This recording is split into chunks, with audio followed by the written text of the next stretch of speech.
This is the Late Round Podcast with your host, JJ Zacharisa.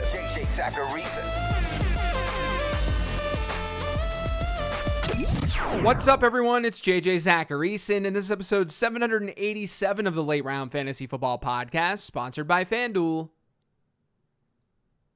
Thanks for tuning in. It's an early mailbag this week because I have some traveling to do, but before I get into the questions, I want to give a shout out to my friends at Establish the Run. On the Late Round Podcast, you get bite-sized analytical episodes that can help you win your season-long leagues. My friends at ETR have the Establish the Run podcast, where they cover some of the things that I might not get to on this show, whether that's related to best ball or NFL betting. So check them out too if you're looking for another podcast to throw into that rotation before the NFL season starts. Just search Establish the Run anywhere you get your podcasts. And remember to check out the Late Round Draft Guide too. I'm sure a lot of you have drafts this weekend, and the Late Round Draft Guide is the best way to prepare for those drafts. You get strategy, philosophy, players to target, avoid, and rankings and tiers in a cheat sheet that's updated weekly. You can check it out over on lateround.com.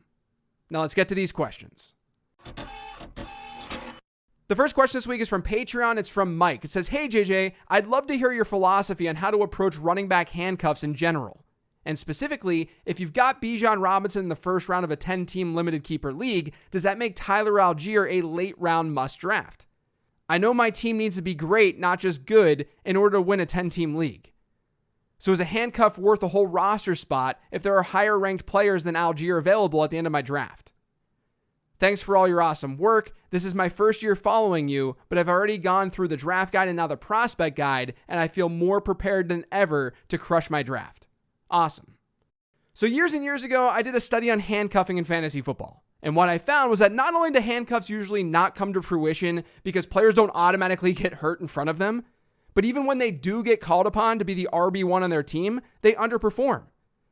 They're RB2s on their team for a reason. We don't even get the handcuff correctly all the time. Now, to be clear, part of the problem with this discussion of handcuffs is that the definition is all over the place. We have no single way to define what a handcuff is. Like, I saw a discussion happening in the Late Round Fantasy Football Discord this past week where someone was asking which handcuffs to prioritize. And someone responded naming running backs like David Montgomery and Rashad Penny. But I wouldn't call those players handcuffs, in my opinion. They have plenty of standalone value. They just have upside if something were to happen to the RB1 by ADP on their team. I even feel the same way about someone like Jaylen Warren. He's not really a handcuff to me because there's a chance that he's going to have some flex appeal this season. To me, running back handcuffs, you're not using them without an injury. And as time has gone on, we've had fewer and fewer of those true obvious handcuffs. In my opinion, the term should just be removed from fantasy football because teams just don't split backfield so cleanly these days. Now, with that being said, my stance on handcuffing has been somewhat controversial through the years. When drafting, I do not handcuff. Handcuffing is a floor play. It's an insurance policy. There are times where it's okay to go that route, especially in season when you're adding guys off the waiver wire. If you're in first place, if you're feeling great about a championship, you can add that insurance policy for some of your players. In that case, you might need the floor play.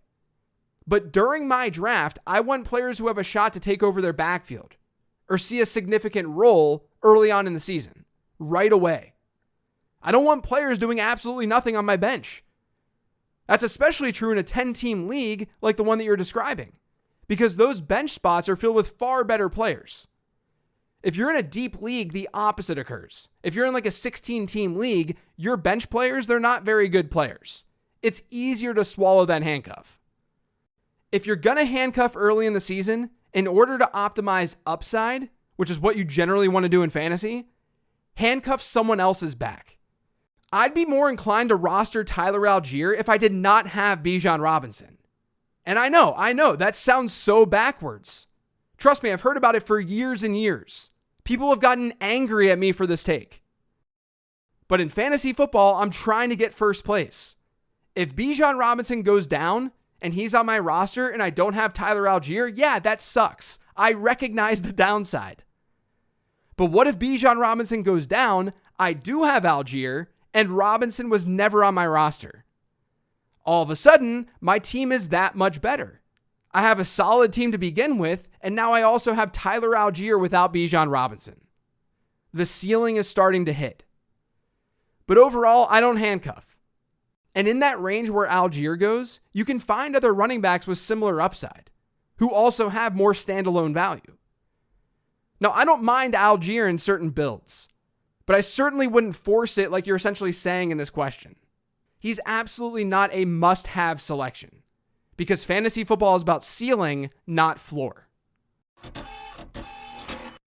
This next question is from Twitter. It says, love the show, JJ. With the hype train going full speed on Justin Ross, given his lack of draft capital and combine measures, it would be hard for your model to give him a score.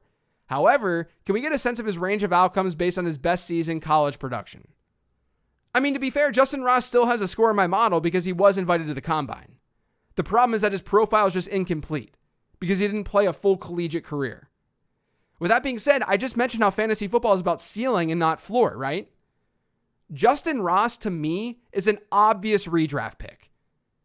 You can argue that you don't need to invest in him in Dynasty right now, given the injury history and all of that. I get it. But in a redraft league, he's going to be close to one of your last picks. He's going to go in a range where opportunity cost is so low, where it's insignificant. And the upside is evident. He's playing with Patrick Mahomes in an offense that lacks alternatives outside of Travis Kelce. Ross had an elite breakout age below 19 years old. And as a freshman at Clemson, he led that team in receiving. Oh, and by the way, that team had Hunter Renfrow and T. Higgins. And Ross played one fewer game that season than both of those wide receivers. These are the kinds of dart throws that you want to make in your season-long leagues, period. He didn't look great in my prospect model because he was undrafted. But the model doesn't know everything. There were a lot of things surrounding Justin Ross as he entered the NFL. A lot more of those subjective things. The barrier to entry right now with Ross is very low. So you should be in on him in redraft. This next question is from Jack. It says, hey JJ, curious to hear your take on the current running back situations with the Colts and Seahawks. If Jonathan Taylor is moved, who is your favorite backup on that roster? And is Charbonnet getting run with the ones while Kenneth Walker is out significant? Or does this not move the needle for you in his ranking? Thanks. So I was actually going to talk about the Seahawks running backs on last week's Mailbag episode, but then Charbonnet showed up at practice and apparently his shoulder injury was fine, which is great, but it meant that my take on the injuries mattered a lot less. So at least I get to talk about it on today's show. I've said this before, I'll say it again. Kenneth Walker is a home run hitting running back who's got that explosiveness. We know he has that upside per rush. But he was arguably the worst running back in the league last year in terms of consistency. He gained positive yards at the worst rate in the league among 100+ attempt backs. He had a really bad success rate. It's just that when he was successful, he was really successful. So I do think the Seahawks drafted Zach Charbonnet for a reason. Charbonnet is more of a grinder and he's a solid pass catcher. He's like a James Conner type back. And sometimes those players are beloved by coaching staffs because they just do everything fine enough. They're just solid players. So my fear with Kenneth Walker is that he won't be the primary pass catcher in that backfield. And we now have not just an NFL season showing that he didn't have an amazingly high target share, but his college receiving numbers weren't great either. And then on top of that, there's a chance that he's not the goal line guy. As I talked about on the regression episode a couple of weeks back, Walker was bad at converting at the goal line last year. One of the worst in the league. And according to data at fantasylife.com, which you guys can actually check out for free, but according to fantasylife.com, Kenneth Walker was the only player to see a goal line rush for Seattle last year. He was the only back with a 100% goal line rush share, which means probable regression. Now, they're going to run more plays at the goal line than they did last year. They were dead last in the league in goal line rushes. But I would almost guarantee, as long as everyone's healthy, that Kenneth Walker will not see every single goal line rush for the Seahawks this year. So there's a non-zero chance here that Walker doesn't see the high-value touches that we want our fantasy backs to see. The receiving work and the goal line work. I'm not saying that's how this is going to go down. We're talking in range of outcomes here. And I've seen the reports. I've seen the blurbs. The beat reporters in Seattle saying that this is still Kenneth Walker's backfield. I don't doubt that. I think that's coming from the right place. But if you pay close attention to those notes on him, you'll notice that they're just talking about volume, and usually volume on the ground. There's a recent blurb talking about how Charbonnet would hypothetically be used in that 2 and 4 minute offense, which tells me that they're thinking about him more as the pass catcher, which is very valuable in fantasy football. Charbonnet playing with the ones right now is largely because Kenneth Walker's been hurt. And by the time this episode releases, Walker might be back. But all of this just feeds into my thoughts about Charbonnet being involved in this offense this season and why the Seahawks drafted him. They don't want a one-man backfield. I don't know why we would think that they would want a one-man backfield after they took Zach Charbonnet in the second round. The only way to me that Kenneth Walker's a bell cow this year is if Zach Charbonnet gets hurt or if Zach Charbonnet is just really, really bad. But his profile as a prospect is that he's more of a high floor, low ceiling player. So my ranking isn't really changing just yet. If you're a little bit worried to draft Walker, that's totally fine. That's totally understandable. But I've been ahead of the market with Charbonnet all offseason because of all the reasons that I just talked about. And these really aren't best ball takes for the record. The weekly upside is there with Walker. And if you're in a tournament setting, sometimes it's all you need. I'm just speaking in terms of managed season-long leagues. I sincerely worry about pass catching and goal line work for Kenneth Walker, more so the former than the latter. Now, regarding Indianapolis, chances are if Taylor is gone, and again, he's still a Colt at the time of this recording, but if he's gone, I'm going to take my chances on a player who brings more ambiguity to the mix, who we haven't seen before, and someone who I liked a good bit as a prospect, and that's Evan Hall. I think Deion Jackson would probably get some run as the RB1 to start, and he actually looked pretty good at times last year. They signed Kenyon Drake, but we already know sort of what Kenyon Drake's all about. The reason I'm saying Hall is because I want to feed into the uncertainty, and he had a good prospect profile. This is from my prospect guide from this past year, but before this year's draft class, my model's database had 9 running backs with a 20% best season reception share or better. That's since 2011. Christian McCaffrey, James White, and Tony Pollard were all hits among that 9.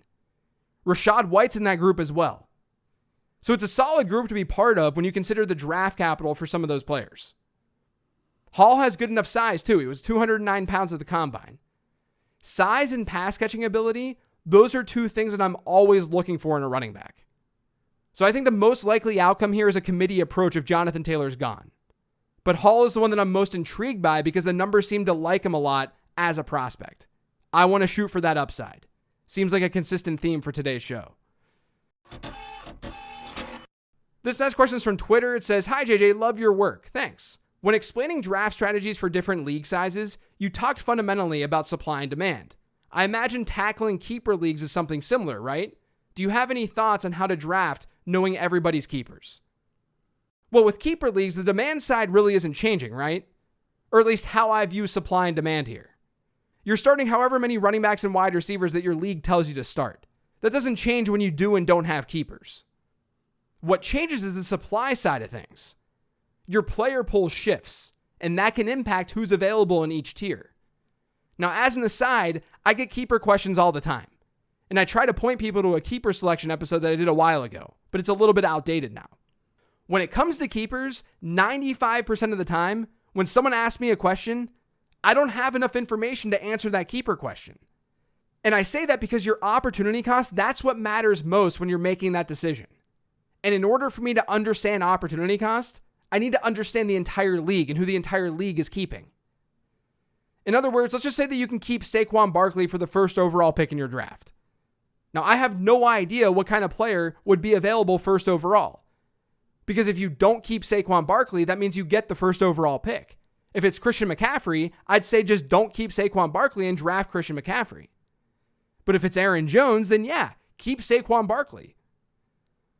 You should be doing that sort of exercise with your keeper decisions. You're the one who knows who's available in the player pool. Find players who would hypothetically be drafted where you're keeping that player. And think about which player you like more. So this doesn't exactly change the demand side of things because your roster requirements are still the same. It more so changes the supply side, and it changes how you might approach your draft structurally because your tiers would be altered. Like if everyone's keeping a running back and there are not good running backs available, it might force you to draft a running back higher than you thought, higher than anticipated, because there may only be one in a high tier, whereas there are plenty of them in high tiers otherwise. But hopefully if that's the case, if you decide to go against keeping a running back in that case, it means that you did keep wide receivers. So hopefully in that scenario, your wide receivers are pretty good. My thing here though, don't overthink it. I say this with auction drafts too. It's still the same game. Use your tiers and you'll be able to extract value. Your tiers just will look a little bit different because there are guys being kept. Hopefully that made some sense and hopefully it helps you out. The last question this week is from T. Jimenez 23. It says, zigging while everyone is zagging has shown to be advantageous in the past. So while everyone is starting wide receiver heavy this year, do you think there's an edge to say, start with an RB approach like Chubb and Barkley? I'm a little nervous this year, missing out on the elite wide receiver. To piggyback, are there any wide receivers with a 3rd round ADP or maybe even the 4th round that you would be comfortable with as your wide receiver 1? Okay, so I know the narrative out there is that this is such a wide receiver heavy year and that everyone has gone crazy because they're drafting wide receivers so early. I think that whole narrative is being very, very overblown. Yes, it's a more wide receiver heavy season, especially if you're playing on certain platforms. Like if you're doing best ball drafts on Underdog, definitely wide receiver heavy. But don't confuse that with how the typical draft is going or gonna go. If you look at myfantasyleague.com's redraft ADP so far this season and you compare it to past seasons, yes, it's wide receiver heavy, but it's not some extreme outlier. We've actually had a more wide receiver heavy first round over the last decade. That happened in 2016 after a horrible year in 2015 by running backs. It's just that early 2nd round portion of drafts that's really changed this year, where we have more wide receivers. But we've had seasons in the 2016-2017 range where we had a comparable number of wide receivers get drafted in the first 2 rounds of 12-team leagues. You can even look at a place like fantasyfootballcalculator.com. I'm not here to say that their ADP is the best or most accurate or anything like that. I'm just saying that this is another data point. This year, according to them, 5 wide receivers are going in round 1. Another 5 are going in round 2. Last year on that same platform, that same site, 4 wide receivers went in round 1, 4 went in round 2. That's not that dramatic of a difference. Maybe the argument is that we're drafting wide receivers at the top. We're more wide receiver heavy at the top of drafts. And that's something we don't typically see. Okay, fine. But are we going to just generalize and say that we're all going wide receiver heavy because of those 3 or 4 spots? And this is not me saying that you shouldn't go wide receiver heavy. I've been preaching anchor running back builds for years and years on this show. I just think that when people enter drafts thinking, oh man, this is going to be this really wide receiver heavy draft, it can cause them to make pretty poor decisions. This season in your home league, in your typical league, it's going to look like most seasons. Maybe a little bit more wide receiver heavy, but it's not going to be so dramatic.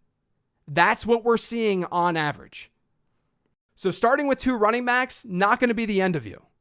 In fact, I think we might see that being a decent strategy in some parts of the first round this year, depending on what's available. A Barkley Chubb start is totally fine. Now to your second question though about 3rd round wide receivers who I wouldn't mind as my wide receiver 1. I think that you should sort of view this a little bit differently. Instead of thinking of the spots in your lineup as wide receiver 1, wide receiver 2, and so on, just think about what you can do to increase your chances of hitting on a true wide receiver 1 in fantasy, like a true difference maker. What can you do to get that guy, especially if you're opting to not get those players in the early rounds? There's no doubt that hit rates at wide receiver tend to get worse in the middle of round 3.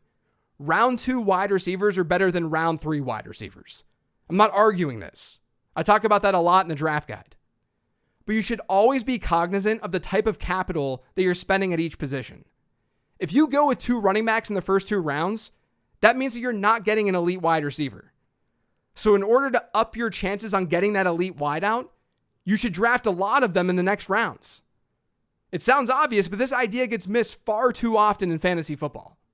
Like, let's say that you've got 2 wide receiver spots to fill in your lineup and 2 running back spots. You go running back, you feel good at that position, which you should.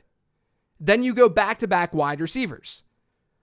So your first 4 rounds are running back, wide receiver. Don't stop there at wide receiver. The quality of those wide receivers is not as good as the quality of those running backs. Just play probability. Instead of stopping at wide receiver for a bit, keep drafting them because that increases your chances that you're going to be able to get one of those high-end wide receivers. Overall, though, it's fine to go RB this year. Just make sure you're then going pretty heavy at wide receiver because that position, the wide receiver position, is and always has been very important in fantasy football, even if it doesn't always seem that way. That's it for today's show, though. Thanks to all of you for listening. If you yet subscribed to the Late Round Fantasy Football Podcast, make sure you are by searching for it pretty much anywhere podcasts can be found. And don't forget to follow me on Twitter, @LateRoundQB. Thanks for listening, everyone. Enjoy your weekend. I'll talk to you next week.